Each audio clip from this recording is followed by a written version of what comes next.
Tinapay mula sa langit. A daily morning devotion with CRC family.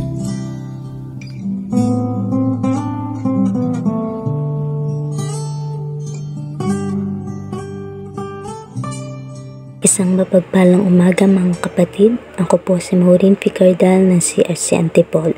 Samahan niyo po kami sa ating programang Tinapay Mula sa Langit, ang pang-araw-araw nating debosyon sa salita ng Diyos. Ngayong umaga, matutunghayan natin ang salita ng Panginoon na matatagpuan sa Numbers 1:10-16 at pinamagatang The Head of Israel Glad. Ngunit bago tayo magpatuloy, tayo dumako sa maikling panalangin. Aming Panginoon, marami pong salamat sa panibagong buhay at umaga na inyo pong pinagkaloob sa amin. Nawa po'y pangunahan nyo kami sa aming mga gagawin sa maghapong ito. Ito po ang aming panalangin. In Jesus' name we pray. Amen. Ating basahin ang number 1 verse 10-16. 10. Sa anak ni Jose, sa lipin ni Ephron, si Elisama na anak ni Amihud, sa lipin ni Manases, si Gamaliel na anak ni Pedasur. 11. Sa lipin ni Benjamin, si Abidam na anak ni Gideon. 12. Sa lipin ni Dan, si Ahiezer na anak ni Emedai. 13. Sa lipin ni Aser, si Pagiel na anak ni Okran.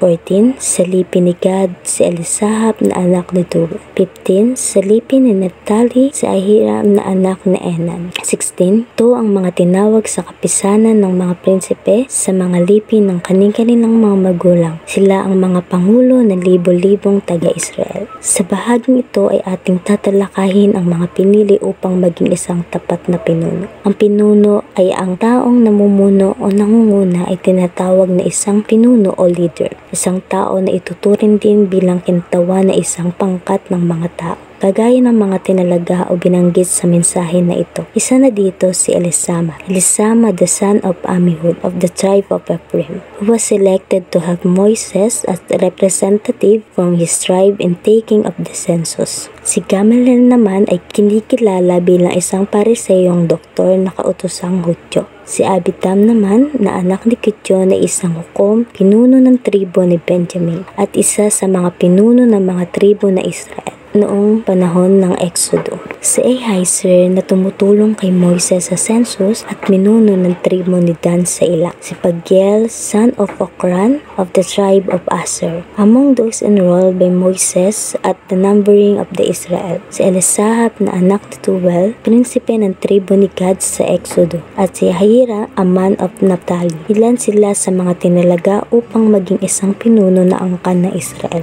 At para sa ating pagtatapos, tayo dumako sa Mateo 20 verse 25-28. Jesus tells his disciple that leaders should not exercise authority over people. Sa halip, ang sinumang nagnanais na maging dakila ay dapat magpakababa upang maging lingkod. Pagtanto ng mga pinuno na ang paglilingkod sa iba ay tanging paraan upang mamuno ng may dalisay na puso at walang pagmamataas. Kaya mga kapatid, kung ikaw ay pinili ng Panginoon upang maging isang pinuno o leader, ikaw ay buong pusong sumunod, lumakad sa kalooban ng Panginoon.